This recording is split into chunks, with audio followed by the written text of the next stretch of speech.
လေရှည်သွေးရောင်နဲ့စစ်စစ်နေရာကြောင့်ထိတ်တန်းမင်းသမီးအဖြစ်ရုပ်ရှင်ဇာတ်ကားတွေရိုက်ကူးနေရတဲ့ရုံးရည်လင်းမှုပရိသတ်များအားလုံးပဲမင်္ဂလာပါရှင်မြန်မာရုပ်ရှင်လောကမှာမင်းသမီးတစ်ယောက်ဖြစ်နေရဖို့ရုပ်ရှင်ဇာတ်ကားကြီးတွေမနာတမ်းရိုက်ကူးခွင့်ရဖို့ဆိုတာတကယ်ကိုမလွယ်ကူတဲ့ကိစ္စပါဒါပေမဲ့အခု2026ခုနှစ်မှာတော့ရုံးရည်လင်းမှုကအနုပညာလမ်းကြောင်းပေါ်မှာဘယ်သူနဲ့မှမတူအောင်တစ်ချိန်တိုးအချိန်တက်နေရကိုအားလုံးပဲသတိထားမိကြမှာပါ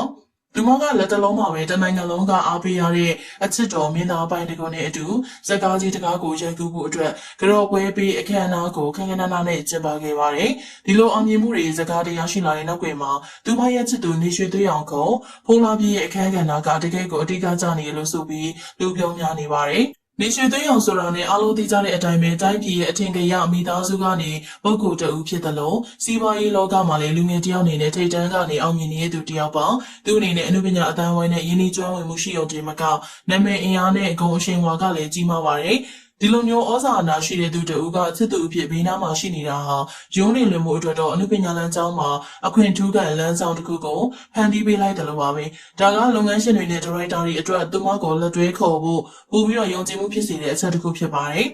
တကယ်တော့အနုပညာလောကမှာဒါကပထမဆုံးတော့မဟုတ်ပါဘူးအချိန်ဝါကြီးမားတဲ့ခရိုနီတွေချမ်းသာကြွယ်ဝတဲ့တတိကြီးတွေနဲ့ချစ်သူဖြစ်နေကြတဲ့မင်းမြင့်မို့နော်ဖော်ရထားနဲ့ဝင်းမွန်ရွှေတို့ကိုကြည့်ရင်လည်းသိတာပါတယ်သူတို့တွေကအင်အားကြီးမားတဲ့နောက်ခံတွေကြောင့်ရုပ်ရှင်ဇာတ်ကားတွေများစွာရိုက်ကူးခွင့်ရရုံဒီမကောရုံတင်ပြသမဲ့ရက်တွေကိုလည်းစိတ်ကြိုက်ရွေးချယ်နိုင်တယ်လို့ရုံတင်ရဲ့အများကြီးရဖို့အတွက်လည်းလွယ်ကူနေတတ်ပါတယ်ဒီလိုနောက်ခံအင်အားတောင်းတမှုကသူတို့ရဲ့အနုပညာသက်တမ်းကိုပို့ပြီးတော့ခိုင်မာစေတယ်လို့ဈေးကွက်ထဲမှာလည်းအများနဲ့မျက်နှာပန်းလှပစေရဖြစ်ပါတယ်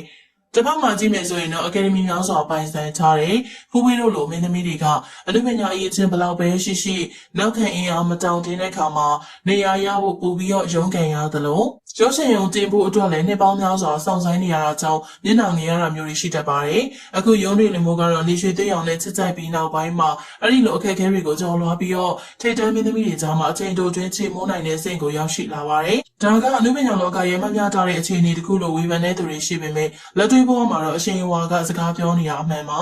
အခုရုံးတွေလည်းမို့ကပိုင်တကွန်နဲ့တွဲဖက်တယောက်ဆောင်ဖို့ပြင်ဆင်နေတာကလည်းအစီအစဉ်တကျပြုလုပ်ထားတဲ့ခြေလမ်းတစ်ခုလိုဆိုရမှာပါနေရွှေသွေးအောင်ရဲ့စီးပွားရေးအမြင်နဲ့အနုပညာအဆက်အသွယ်တွေကရုံးတွေလည်းမို့ကိုနိုင်ငံတကာအဆင့်မီ project တွေစီကိုခေါ်ဆောင်သွားနိုင်မလားဆိုတာကတော့စိတ်ဝင်စားစရာပါအင်အားကြီးတဲ့ချစ်သူရဲ့ပံ့ပိုးမှုကသူမကိုပုံမှန်ချက်ပုံမှန်မြန်ဆန်တဲ့အရှိန်နဲ့အောင်မြင်မှုတွေစီကိုပို့ဆောင်ပေးနေရပါဘယ်လိုပဲဖြစ်ဖြစ်ရုံးနေလို့မှုအတွက်ကတော့အခုချိန်ကသူမရဲ့အနုပညာစွမ်းရည်ကိုပြသဖို့အကောင်းဆုံးအခွင့်အရေးပါ